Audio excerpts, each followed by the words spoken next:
चुप रह के भी दिल अपनी कहानी कह गया, तन्हाई में कोई मेरे आसा बैठा गया।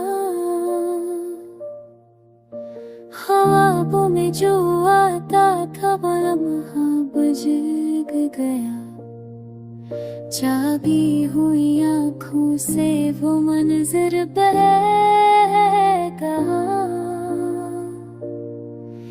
इस दिल ने तो रखा था हंसे सांस की तरह, वो सांस मगर सर्द हवाओं में रह गया।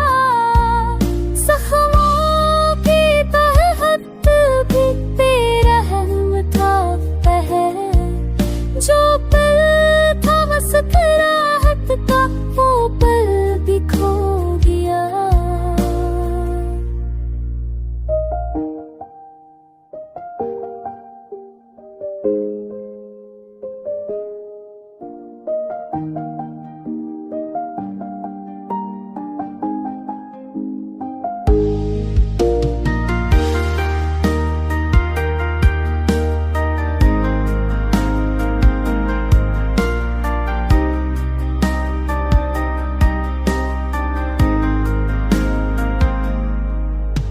ये बुतों के चेहरे थे मेरे आस पास,